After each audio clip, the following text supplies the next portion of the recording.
प्रभु यीशु के सामर्थ्य नाम में आप सबको जय मसीह की। Praise the Lord. आइए आज के सुंदर दिन के लिए हम पिता का धन्यवाद करते हुए अपना ध्यान प्रभु के वचन पर लगाएं। मेरे साथ परमेश्वर के वचन को निकालेगा। यहाँ इस प्रकार से लिखा है, रोमी की पुस्तक उसका 8वां अध्याय और 8 अध्याय के वचन 28। यहाँ लिखा है, हम जानते हैं कि जो लोग परमेश्वर से प्रेम रखते हैं उनके लिए सब बातें मिलकर भलाई ही को उत्पन्न करती है, अर्थात उन्हीं के लिए जो उसकी इच्छा के अनुसार बुलाए हुए हैं। Praise the Lord, hallelujah. परमेश्वर के लोगों, ये वचन जो कहता है कि सब बातें मिलकर परमेश्वर के लोगों के लिए जो प्रभु की इच्छा के अनुसार बुलाए गए हैं भलाई उत्पन्न करता है। पर कई बार आप देखते हैं कि आप भले मनुष्य हैं, आप अच्छे हैं, उसके बावजूद आपके साथ बुराई हो रही है। कोई आपका अपमान कर रहा है, कोई आपका बिजनेस चौपट कर रहा है, कोई आपके विरोध में काम कर रहा है, नाना प्रकार की परिस्थितियाँ। और कई बार हम परमेश्वर के भवन में होते हैं, हमारा जीवन बहुत अच्छा है, हमारी प्रेयर लाइफ भी बहुत अच्छी है, हमारे जीवन में तमाम आज्ञाएं हैं, और इसके बावजूद हम कई प्रकार की पीड़ा से, परेशानी से, डिप्रेशन से चलते हैं। समझ में नहीं आता कि गलती कहाँ हो रही है, समझ में ये नहीं आता कि क्यों मेरे साथ क्यों। और कई बार तो बड़ा तकलीफ उस समय होता है जब खराब जीवन बिताने वाला, पाप का जीवन बिताने वाला हमसे अच्छे कंडीशन में है, मज़े में है, दुनिया के सारी सुख सुविधाएं उसे मिल रही है और हम पीड़ा में हैं।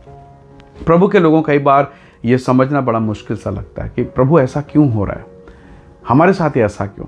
तो जब आप बाइबल पढ़ते हैं आप परमेश्वर की योजना को समझ सकते हैं कि क्या हो रहा है।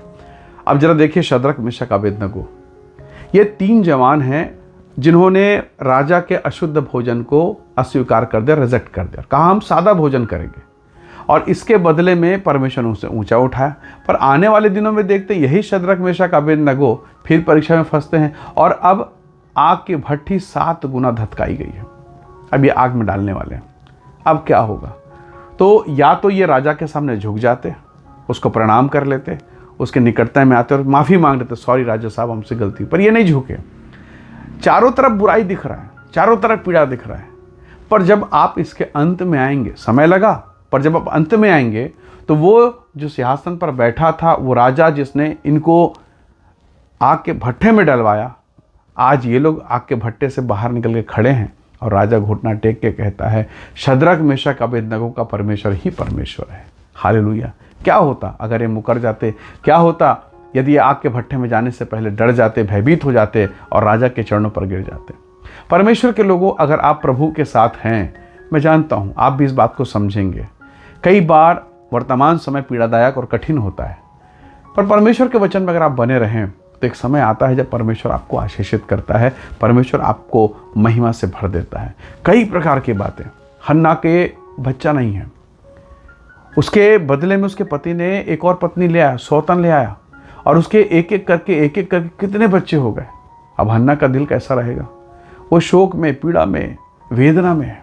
वो रो रही परमेश्वर के मंदिर में, प्रभु मेरे साथ भलाई कर, मेरे साथ भलाई कर, मेरे साथ भलाई कर। उसकी प्रार्थना हर साल, हर दिन, हर महीना, हर पल चल रहा है। आंसू आंसू आंसू। कई साल बीत गए, और इन सालों में जब वो प्रार्थना में है, जब वो पीड़ा में है, जब वो हृदय टूटने वाली वेदना की दशा में है, उसके सौतन के एक के बाद एक बच्चे हो रहे हैं। यानी उसका पति भी ठीक है, उसके सौतन का शरीर भी ठीक है, सब कुछ। तो प्रॉब्लम कहाँ पर है? इसी के शरीर पर। और जब आपको ये पता चले कि आप भक्ति में है, प्रार्थना में है, उपवास और आराधना में है, और फिर भी आपके साथ भलाई नहीं हो रही, तो दिल टूट जाता है। और यही दशा हन्ना के साथ था। पर हन्ना ने हिम्मत नहीं छोड़ी, वो लगातार प्रभु के प्रेम में बनी रही, प्रार्थना करती रही। और अब जब उसे बेटा मिला जिसका नाम उसने शम्मिल रखा, उसके सौतन के सब बच्चों के ऊपर भारी हुआ। क्यों? क्योंकि वो इज़राइल का एक महान नबी, एक परमेश्वर का दास बना। राजा थर-थर कांपता था उसके सम्मुख में। आपको याद होगा जब दाऊद का राज्याभिषेक करने के लिए गया तो वहाँ के लोग पुरनिये थर-थर कांपे, मुंह के बल गिर रहे हैं। क्यों? क्योंकि एक परमेश्वर का श्रेष्ठ दास बना वो। हालेलुया। तो प्रभु के लोगों, अगर आप वचन के अनुभव से समझें तो आज जो पीड़ा है, जो क्लेश है, जो समस्याएं हैं, जो खालीपन है, एक दिन महिमा से आपको भरपूर करेगा और एक ऐसे अनुग्रह में लेके खड़ा करेगा। तब आप कहेंगे, वाह धन्यवाद परमेश्वर, धन्यवाद कि आपने हमारे लिए क्या कुछ नहीं किया है। तो प्रभु के लोगों, जब ये वचन कहता है कि हर बातें, हर वो बुराई, हर वो पीड़ा परमेश्वर के अनुसार, उसकी आज्ञा के अनुसार चलने वालों के लिए भलाई को उत्पन्न करता है। जब हम ऊपरी तौर पर पढ़ते हैं, सुनते, समझते हैं, हमें समझ में नहीं आता। पर तब जब हम पीड़ाओं से अगर गुजरते हैं और इंतज़ार करते हैं, तब आप और मैं परमेश्वर की योजना को देख पाते हैं।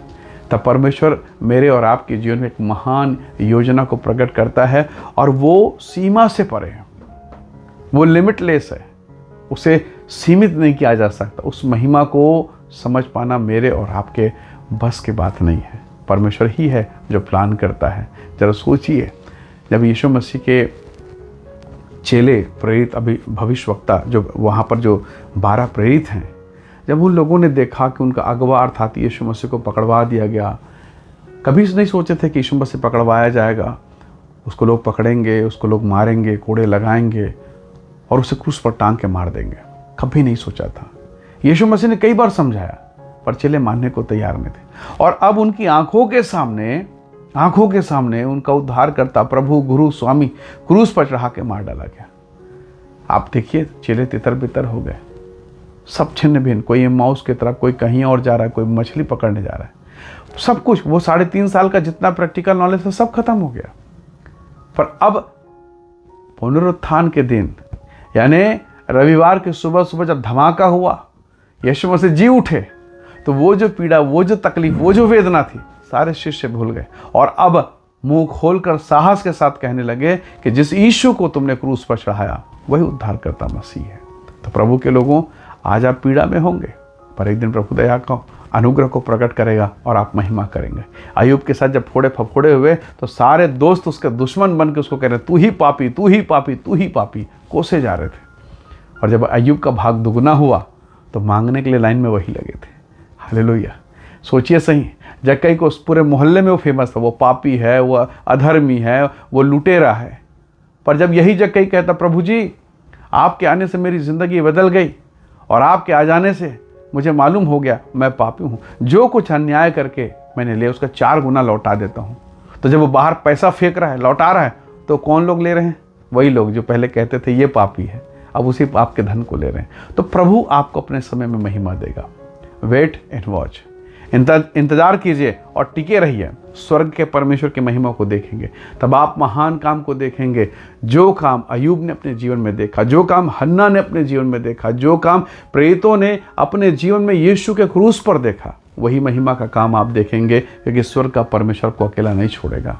कदाचित आज आप रो रहे हैं, पर प्रभु आपको हंसने का, अनुग्रह का मौका जरूर देगा। इसलिए प्रभु के लोगों, इस पीड़ा के समय में, दुख के समय में हिम्मत के साथ टिके रहिए। प्रार्थना बंद मत कीजिए, क्योंकि प्रार्थना बेदारी लाएगी। प्रार्थना महिमा को प्रकट करेगा। प्रार्थना परमेश्वर को काम करने के लिए तैयार करेगा, आपके हृदय पर महिमा को प्रकट करेगा। इसलिए हर एक दशा में धन्यवाद कीजिए। हन्ना के समान आंसू बहाइए। आप परमेश्वर की महिमा को देखेंगे और वो जो भाग आपको मिलेगा वो दूसरों के भाग से बेहतर होगा। आप महिमा को देखेंगे और लोग कहेंगे ये वही है, इसके जन बहुत पीड़ा थी, बहुत समस्याएं थी, फिर भी ये टिका रहा।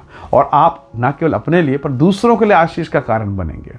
कई बार प्रभु आपको आशीष नहीं देगा, आपके साथ साथ आपको ऐसा बना देगा कि आपको देख के दूसरे भी आशीष पाएंगे, आपकी गवाही के द्वारा, आपके जीवन के द्वारा।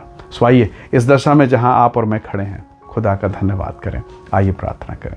प्रेमी अनुग्रहकारी स्वर्ग के पिता, मेरे प्रिय लोगों को मैं आपके हाथों में सौंपता हूँ। इन्हें ब्लेस कर आशीष दे, अनुग्रह से भरें और इनके जीवन पर अपनी कृपा को प्रकट कीजिए। प्रभु जी, हर एक पीड़ा, परेशानी, निंदा, बदनामी प्रभु यीशु के नाम से दूर हो। इन्हें आशीष दें और अपनी महिमा से भर। प्रभु, ये जो शोक और पीड़ा है वो यीशु के नाम से टलने पाए। इनके घर में, इनके परिवार में, इनके परिवार के लोगों की जिन जो समस्याएं हैं वो यीशु के नाम से दूर हो और तेरी शांति, तेरी कृपा सदैव इनके जीवन पर बनी रहे। पिता धन्यवाद सारी आशीष के लिए यीशु मसीह के सामर्थी नाम से मांगते हैं।